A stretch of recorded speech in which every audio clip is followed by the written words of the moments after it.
skies above North Vietnam erupt into the fiercest air combat of the war. Brutal supersonic dogfights. As kills mount, one U.S. pilot pursues a life-or-death quest for a coveted title. The first Air Force fighter ace of the Vietnam War. Using state-of-the-art computer animation, you're in the cockpit with America's finest pilots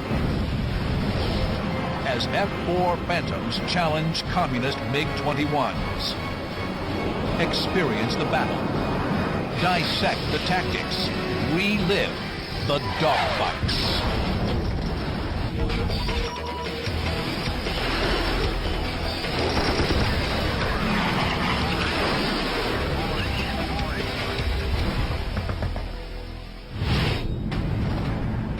April 16, 1972. American combat forces have been committed to the fight in Vietnam for 8 years. Today, 4 U.S. Air Force F-4 Phantoms, call sign Basco, orbit 18,000 feet above Laos. The Phantoms are waiting to escort B-52 bombers into the heart of North Vietnam in a dramatic escalation of the air war. But there's been a mix-up. The B-52s are still on the ground, and the Phantoms are burning fuel at a rate of 150 pounds per minute. To reduce drag, Flight Leader Fred Olmsted orders the Phantoms to jettison their empty centerline fuel tanks. Still, the reduced weight won't buy enough time. Phantom pilots know that there is nothing that you can do in a Phantom to save that big, beautiful aircraft and burn all the fuel you got. We had to make a decision. Olmsted has 2 choices. Wait for the B-52s and risk running out of fuel, or use their fuel for the flight's secondary mission, hunting for North Vietnamese MiGs. Olmsted chooses the MiGs, the Blue Bandits. He turns the Phantoms 180 degrees. Basco flight is now on the prowl. Flying number 3 is Olmsted's good friend, Dan Cherry. Fred makes a turn and heads right for Hanoi. And we start pushing the power up and picking up the speed. And we cross that border into North Vietnam. Almost exactly at that precise time that we ingressed into North Vietnam from our orbit in Laos, my backseater picked up 2 Blue Bandits. Basco flight's audio transmissions were recorded, a remarkable historical record of air-to-air combat in Southeast Asia. Basco has 2 bandits on the nose, F-20. Copy that. The bandits on the nose are 20. Let's get rid of them, Basco. 2 silver MiG-21s are 20 miles out and closing head-on at the Phantoms. Olmsted isn't backing off. He orders Basco flight to stay on course. They marched right down the radar scope from 18 miles to 12 miles to 10 miles to 8 miles. I didn't see them at the time, and Fred said, "There's 2 silver MiG-21s there, Dan." And I said something really clever and smart like, "Where?" The MiG-21 there, Dan. Dan. No joy. 2 Blue Bandits went by us. And that's when the fight really started. Olmsted and his wingman give chase. He rolls his F-4 Phantom into a climbing turn and swings around 180 degrees. Olmsted and his wingman are maneuvering to get above and behind the Bandit into a firing envelope. Cherry and his wingman stay in trail, protecting Olmsted's 6 o'clock. Then, Cherry spots a 3rd Bandit, a camouflaged MiG-21, ambushing Fred Olmsted from behind. We've gone through about 90 degrees of turn when my wingman, Greg Crane, spots the camouflage MiG right off of our nose. The North Vietnamese have set a trap, and Flight Leader Fred Olmsted is the target. The stage is set for a legendary dogfight. A battle on the cutting edge of a dramatic turnaround in the Vietnam Air War. Americans are in the skies above North Vietnam for the first time in 3.5 years. In October 1968, seeking to de-escalate the conflict and bring the North Vietnamese to the conference table, then-President Lyndon Johnson declared bombing off-limits above the DMZ, separating North and South Vietnam. The North used the bombing halt to build up its military capability. By 1972, they're ready for a major offensive. They stream hundreds of thousands of troops and armor down the Ho Chi Minh Trail. They had massed approximately 200,000 troops there north of the DMZ. That's 20 divisions, 600 tanks, and to put that in perspective, that's the same size, roughly, as the German army had during the Battle of the Bulge. In March, the North Vietnamese surged south across the DMZ. The fate of South Vietnam rests in the hands of American airmen. April 9, 1972. For the first time in the Vietnam conflict, American B-52 bombers crossed the DMZ into the north. They pound supply lines and troop concentrations, feeding the communists' advance. The gloves are coming off. In addition to dropping bombs, F-4 pilots have another mission: protect lumbering B-52s from enemy MiGs. I do remember the warning that was issued by the Chief of Staff, and he said something to the effect that if any of you hotshot F-4 drivers let a B-52 get shot down by a MiG, you won't even be able to drive a taxi cab anyplace. To American airmen, the most dangerous aerial threat is the MiG-21. First introduced in 1956, the MiG-21, like its MiG-15 and MiG-17 predecessors, is renowned for its speed and agility. But unlike its swept-wing predecessors, the MiG-21 employed a triangular delta wing, an attractive design for a supersonic fighter, combining low drag and structural weight with excellent supersonic maneuverability. It was a Formula One racer, if you want to think of it that way. Turned extremely sharp. It had a big afterburner, strong, a big thrusting afterburner engine. It could turn very, very quickly, very well. It was hard to see. No real smoke, no smoking engines. The MiG-21 is armed with 2 heat-seeking air-to-air missiles and 2 23-millimeter cannons. It's lethal in close encounters. In contrast to the sleek MiG, the massive 2-seat F-4 Phantom was designed for the Navy in the late 1950s as a long-range fleet defense fighter. In 1962, it was adapted for the Air Force for both air-to-air and air-to-ground missions.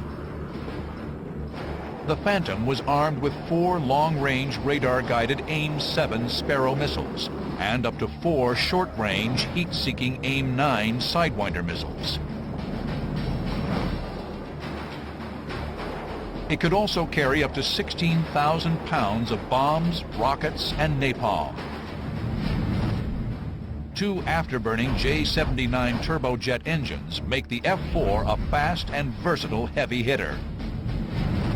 You'll never, ever, ever forget what it was like to start those big old J-79 engines up and add just a little bit of power and feel that big old Phantom taxiing out and shaking and rumbling. You just knew you had strapped on a very, very masculine piece of equipment. It was massive. It looked like a combat plane.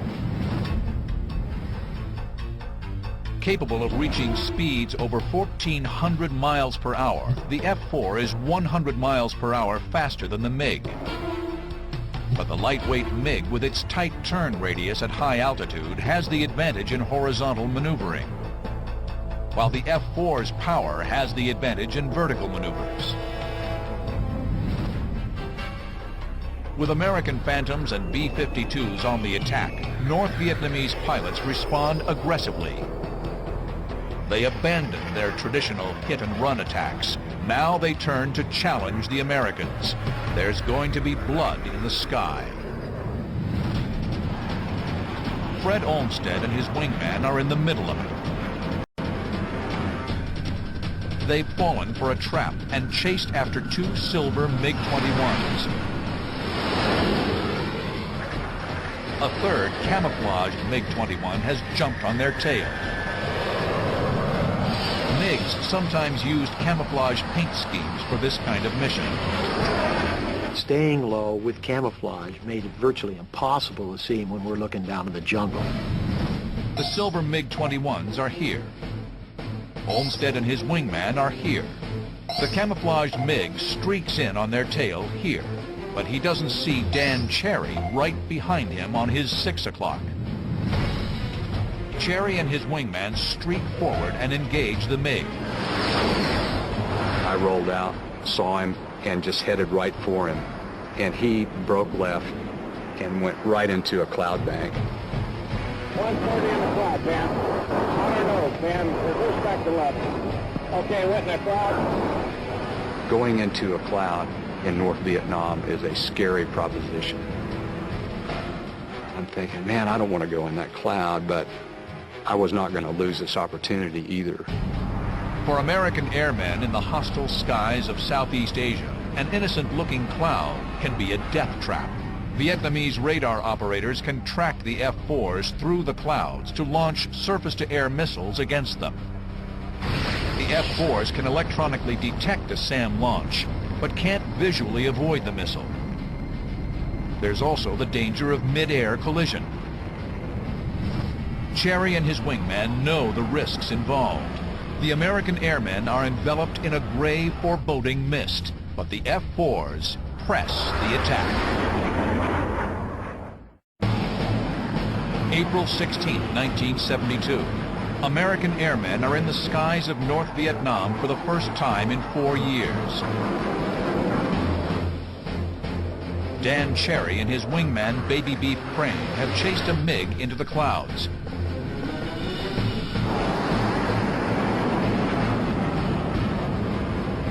Visibility is zero, a fighter pilot's worst enemy. The pressure is much too intense. Cherry aborts. I couldn't stand it any longer, and I said, I'm not staying in this cloud any longer, MiG or no MiG. So I'd look all around, and my wingman confirmed his position. So the feeling then was, we've lost this guy. Suddenly, Baby Beef calls out. MiG, 2 o'clock, 4,000 feet above, climbing right turn. It's a lucky break. The MiG bursts through the cloud bank right in front of him. Oh, we're right behind him now. We're right behind him. We're right behind him. Cherry peers skyward. The MiG has lost speed in his climb. He's directly in Cherry's killing zone. Cherry pitches his nose up, trying to gain a missile lock. His first MiG kill is right in front of him. Things seemed to slow down in their motion to where everything became really clear. Cherry gets good tone. The infrared seeker head of the AIM-9 Sidewinder growls in the pilot's headset when it gets a lock on. Cherry strains to see the missile track. Nothing. He quickly launches a second Sidewinder. Again, no missile track. The missiles have launched, but Cherry doesn't know it. The MiG's high G turn has defeated the missile's seeker head. I'm really angry. I mean, here's my whole life. I've never seen a MiG this close before. And I have this opportunity to get this guy. And I've got an airplane that's not going to work. Desperate, the MiG noses over into a spiraling dive. He's hoping that his tight turns will prevent Cherry from getting another lock-on. Cherry and his wingman kick over into a diving chase. From 25,000 feet, the three planes hurtle toward the ground. The Americans have the weight and thrust advantage. Baby Beef has nosed ahead in the dive. Cherry clears him to take the lead, rolling to the outside, making way for his wingman.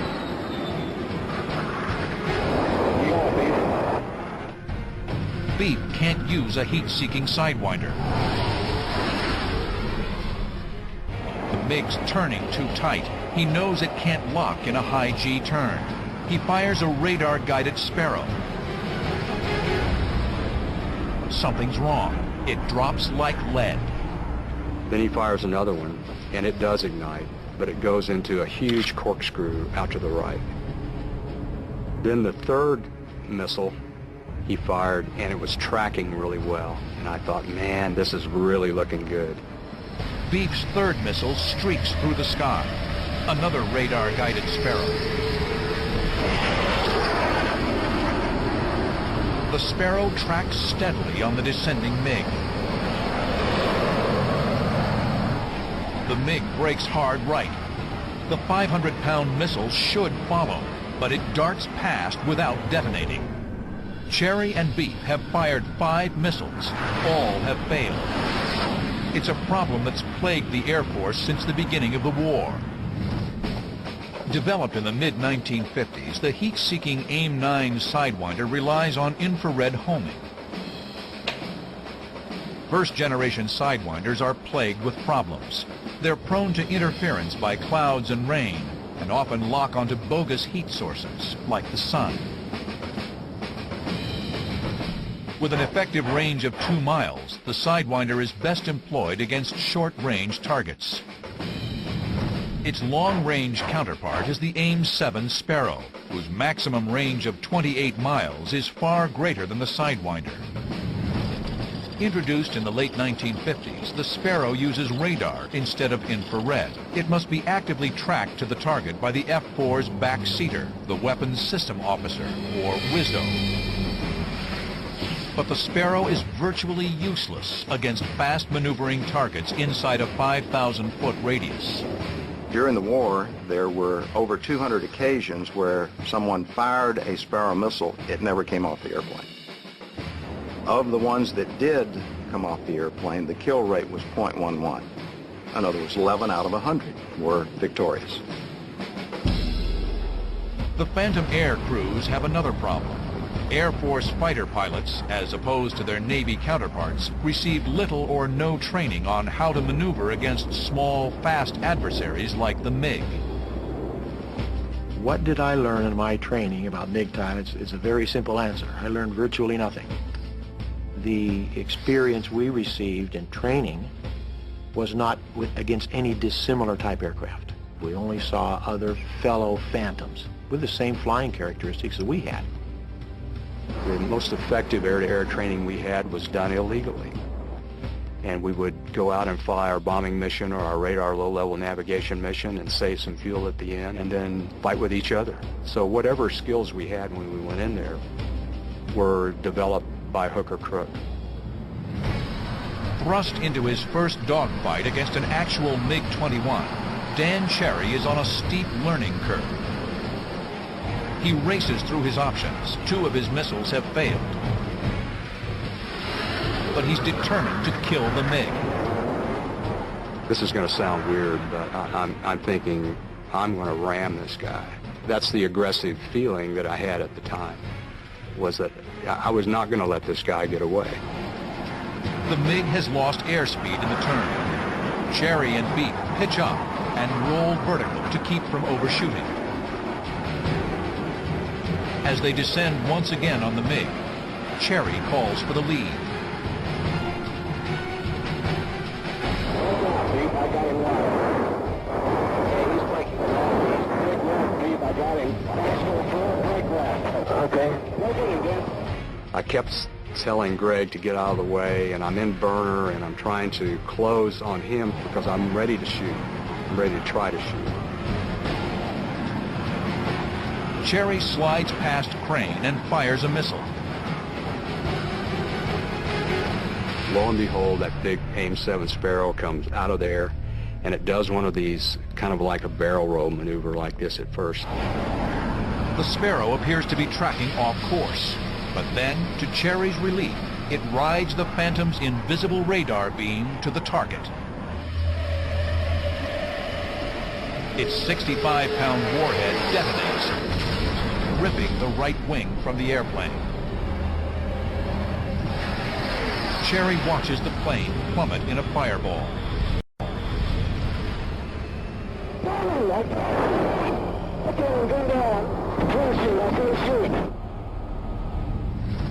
From the flames, the MiG pilot miraculously appears underneath his parachute.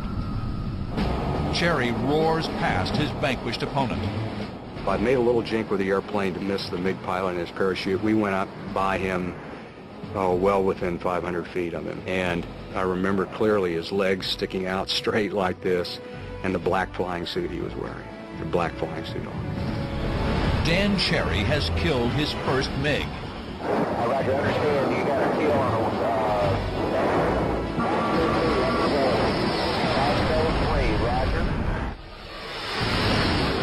But the fight isn't over. 10 miles away, Cherry's good friend Fred Olmsted is chasing down 2 enemy MiG-21s. He's in for the fight of his life.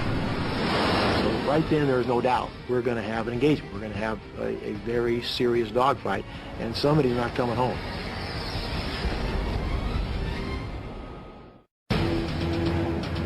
April 16, 1972. F-4 Phantoms are dueling communist MiGs in the most intense dogfights of the air war. Fred Olmsted is on the tail of 2 MiG-21s. The enemies streamline their fighters for battle. I then remember distinctly seeing silver objects coming down in front of me, and they tickled their centerline tanks. Then, unexpectedly, the lead MiG rolls inverted, diving earthward. And he was gone. He was out of the fight. That meant it was my airplane and my wingman against their wingman. Olmsted and his wingman are here. The MiG leader has just bugged out, leaving his wingman to fend for himself. Olmsted bores in for the kill. The lone MiG jinks down and into a left turn. A classic MiG ploy. He wants to lure Olmsted into a horizontal fight where the more maneuverable MiG can outturn the Phantom. Once I saw that turn, I was confronted with a choice here, whether or not to try and turn with him and get the gun sight on him, or try and accomplish what I had learned in the past. And I said, I'm going to fight this guy in the vertical. I'm not going to get out there and try and turn with this man. Olmsted pitches vertically, then rolls over into a dive. The move allows him to stay behind the MiG while keeping his airspeed up. He'll avoid a turning fight where his heavy Phantom will dissipate crucial airspeed or energy at a far greater rate than the lightweight MiG. It's an effective maneuver called lagging. I found that I could accelerate coming down because gravity was working for me, pull inside and use my increased energy to close the distance that way. Olmsted and his wingman repeat the maneuver several times. The horizon tumbles as the planes jockey for position.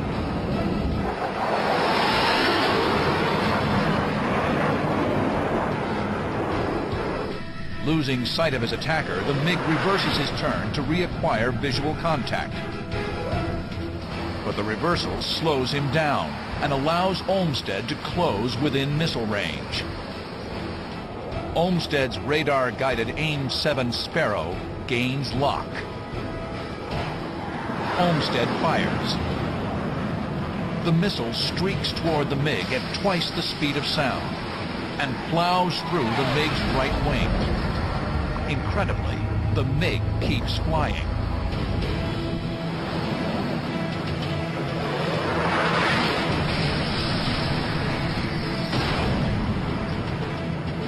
I don't know whether the missile only partially detonated or perhaps it was just the impact that absolutely sawed that wing off, but that's what I had. I had a MiG with about a half of a right wing and a spiraling left-hand turn at that time.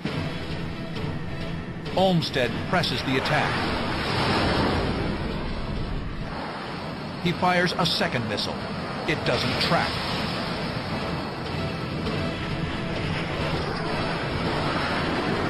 Sparrow 3 armed.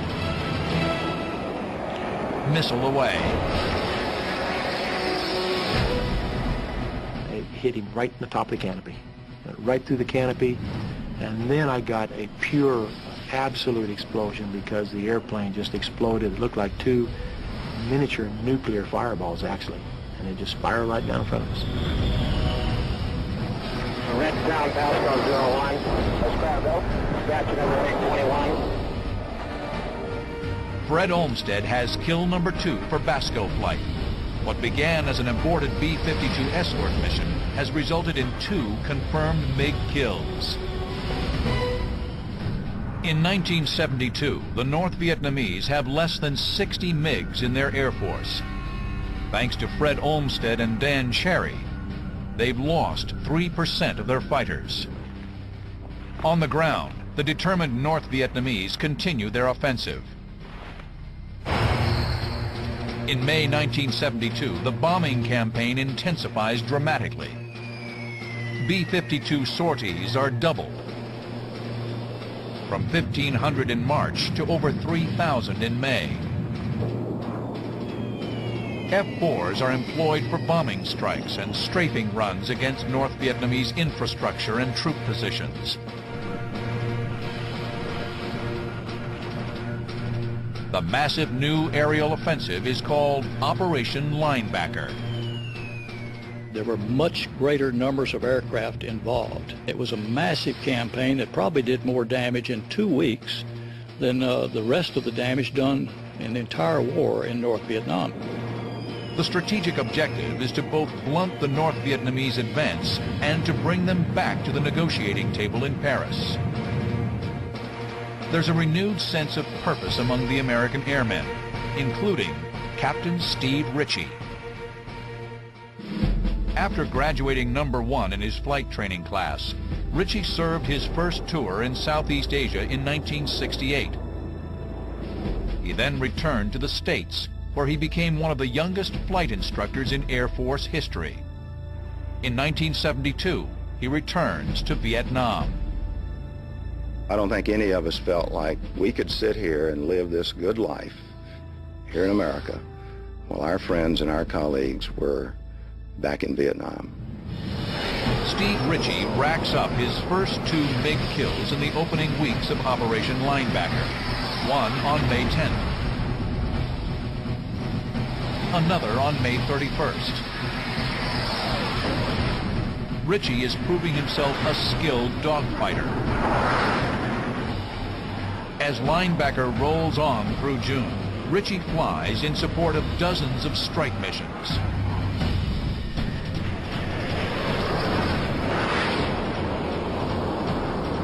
July 8, 1972. On routine combat air patrol, Ritchie will tangle with a flight of lethal MiG-21s and plunge into one of the most astounding dogfights of the Vietnam War.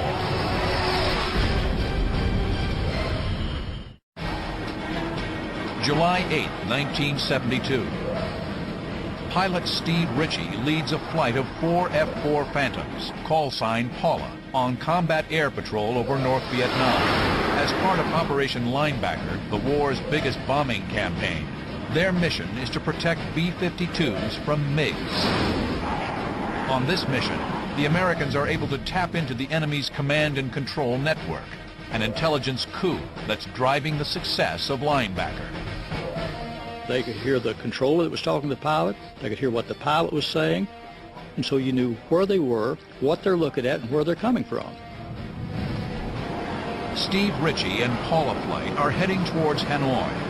Suddenly, combat control crackles in his helmet. MiGs are in the air, somewhere below. Ritchie drops down to search for the enemy. He can't find them. They could be anywhere. Then another warning comes over the radio. I got a call indicating that they had us in sight and they were cleared to fire. And that information at best was about 40 to 60 seconds old. And we had no visual. So that gets your attention. If he stays straight and level, he's a sitting duck. Ritchie takes evasive action by making a hard right turn. The radio calls out another warning. This one is ominous. 2 MiGs, 2 miles to the north. The MiGs are on Ritchie's 6, the killing zone, but he still can't see them. Ritchie's best choice is to turn directly into his attacker and try to get a visual. He banks left, stays in the turn, and swings 180 degrees head-on against the unseen enemy. His head swivels in the cockpit, scanning the sky. Visible for a fraction of a second, a MiG-21 flashes by at 600 miles per hour. We passed canopy to canopy about 1,000 feet from each other, doing about 600 miles an hour each, closing at about 1,200 miles an hour. Just subsonic. I could actually see the pilot in the cockpit. The pilots of the North Vietnamese Air Force were trained by the Russians and Chinese. Their skill level varied widely. Throughout the war, it was strongly suspected that volunteers from North Korea, China, and the Soviet Union were in the cockpits of some communist planes. Ritchie knows there's another MiG in the air. They've split up, setting a trap for him. The first MiG has streaked past Ritchie. If he turns to follow, the second MiG will be on his 6, but Ritchie doesn't bite. He drops altitude and waits for the second MiG to show his hand. And he does. Now Ritchie makes his move. He pulls into a hard left turn. 6.5 Gs plaster him into his seat. He strains to keep an eye on the second MiG. The MiG banks right, an unorthodox move. I was very surprised about halfway through this turn, after losing sight during the turn, to see the number 2 MiG in a right turn level and high. Most of us who fly fighter airplanes prefer to turn left and right. We prefer a left traffic pattern to a right traffic pattern. It's more comfortable to do this than it is this. The two planes are now angling towards each other in what pilots refer to as the high crossing position. In order for his missile to get a lock, Ritchie needs to get behind the MiG. He rolls to the inside, causing the MiG to shoot past him. Ritchie's now on the MiG's tail. It's a brilliant move. Ritchie pulls hard right out of the roll and gets a radar lock. It then takes 4 seconds for the radar to feed the information to the missile. 1001, 1002, 1003, 1004, which is a long time. Squeeze the trigger. Nothing happens. It's another second and a half until the missile comes off the rail. Ritchie commits a second missile. Pilots often ripple-fired the Sparrow because of its failure rate. First missile went through the center of the fuselage of the MiG. Second missile went through the fireball. The explosion sends a wall of debris hurtling through the air. Ritchie's headed right for it. He rolls up to steer clear. It's too late. Debris punches into his left wing, gouging the skin. Ritchie clutches the stick. The big Phantom shrugs off the insult. Ritchie firewalls the throttle. The fight's still on. His number 4, Tommy Fiesel, is in trouble. He's got a MiG on his 6 o'clock. Ritchie is here. Tommy Fiesel is here. He's in a tight circling turn with a MiG-21 on his tail. The MiG's tight turning radius will eventually put him in a position to shoot down Paula 4. Ritchie sizes up the situation. He's going fast. If he engages too soon, he'll overshoot. The best time to get on the MiG's tail is when it's moving away from him, and he can match its turn. Ritchie's number 4 and the MiG-21 pass in front. It's time. Ritchie pounces. The MiG-21 is now predator and prey. The MiG pilot sees Ritchie. He aborts the chase, brakes hard and down.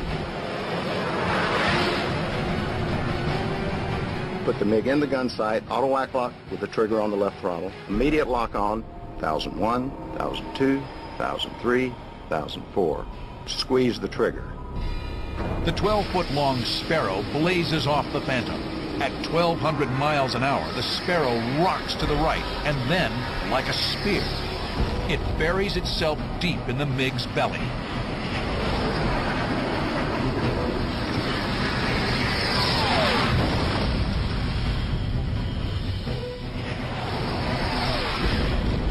In a stellar display of airmanship, Steve Ritchie downs 2 MiG-21s in just 1 minute and 29 seconds. Everything that I'd studied, learned, experienced, worked for 30 years, all came together and gelled in an instant in time. So it was by far the most perfect mission that I was ever involved in.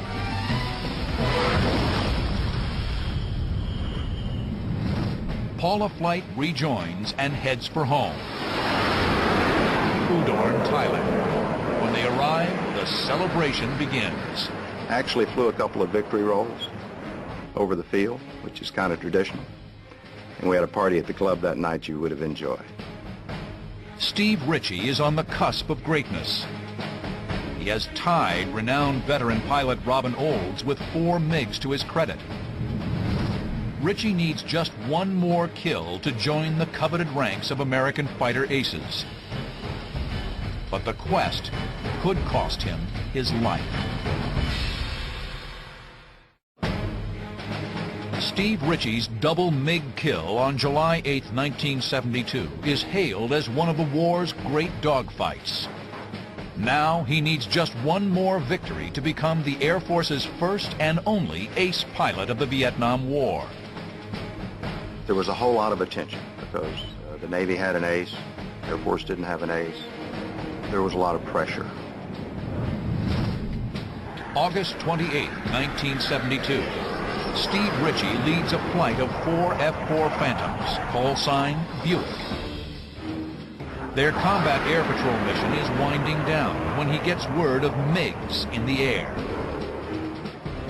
I was northwest of Hanoi, beginning to get low on fuel. Turns out MiGs were southwest of Hanoi and were being vectored back to Hanoi. As flight lead, Ritchie's Phantom is equipped with a little black box that makes a big difference in air-to-air combat against MiGs. The APX-81, officially known as the Combat Tree, or just Tree to airmen. Tree is an IFF, Identification Friend or Foe transponder system. All military aircraft carry transponders that send and receive identification information to air traffic control and friendly planes. But Tree is unique. It can read the enemy's transponder. Tree-equipped Phantoms can tell if a blip on their radar is a MiG and shoot them out of the sky from miles away. We got the Tree contact way out. 2 MiG-21s coming back, non-maneuvering. They're about 5,000, maybe 8,000 feet above us. Started this climbing turn in the direction of them on the radar. Ritchie has used technology to get in position, but he must get a visual before he can fire. Under those circumstances, the cardinal rule is to never fire if there's any chance there could be a friendly in the forward firing sector. The aircraft hurtle in, their closing speed a blistering 1,500 miles per hour. Ritchie fires 2 missiles, but at these staggering closing speeds, the missile can't maintain radar lock.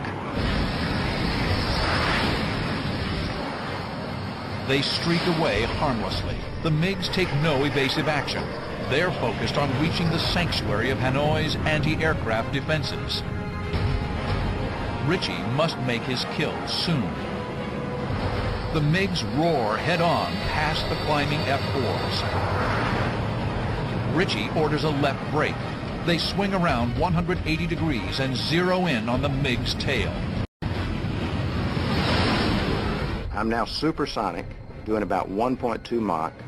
They're still subsonic. And I got a radar lock on, fired 2 missiles. The first one appeared to go by on the right side of the MiG, and he broke left, which solved the problem for the 4th missile. The MiG's abrupt maneuver slows him down. He drifts into the Sparrow missile's effective range. The missile's warhead detonates on impact. Steve Ritchie becomes the first and only Air Force ace of the Vietnam War. The number 2 MiG, in that flight of 2, did a wave down to the ground, and I elected not to try to go after that MiG due to fuel. And, you know, I've debated that in my mind many, many times over the years, whether or not we should have tried that. Ritchie and Buick flight head south for friendly airspace as word reaches the airbase at Udorn, Thailand. The Air Force now has an ace. We came in and actually did a little air show over the field. In this rarely seen interview, Steve Ritchie recounts the mission. Picked them up high at 11 o'clock on almost a head-on pad, and from there maneuvered into 6 o'clock and fired a few missiles and was lucky enough to get a kill. Operation Linebacker thunders on. The Paris peace talks resume in late August. The devastating air assault has taken a heavy toll on North Vietnamese transportation, oil supplies, and power generation. The North Vietnamese simply did not think we had the will, or our president had the will, to bring the force of our attack air down upon them. Miscalculated. On October 22nd, North Vietnamese concessions in Paris lead to a cessation of bombing strikes over the 20th parallel, but the talks break down again 2 months later. On December 14th, President Nixon sends Hanoi an ultimatum. Come back to the negotiating table within 72 hours, or the bombing resumes. There's no response from Hanoi. On December 18th, Operation Linebacker 2 commences, and B-52s head north. 200 B-52s, half the Strategic Air Command, are committed to the fight. By December 29th, the big bombers have flown 729 sorties and dropped over 15,000 tons of bombs. The North Vietnamese return to the negotiations, and on January 23, 1973, a peace agreement is signed. Thanks in part to Phantom pilots, the war in Vietnam had finally ended. American airmen downed 193 MiGs in air-to-air combat against a loss of 89 of their own. Those of us out on the point of the spear, so to speak, very much rely on each other to get this job done and to survive. So we develop a very, very unusual bond with each other. We had a mission. We worked the details of the plan ahead of time, and we executed it to perfection. And then to have the added bonus of a couple of MiG kills as well is pretty neat experience. Being a MiG killer is a life-shaping event, I would say. You feel honored to be part of a very, very elite group of fighter pilots, going back to World War I, World War II, Korea, you name it. And the men that can claim to have won aerial victories in dogfights, an illustrious group. So it is an honor and a privilege to be part of that group.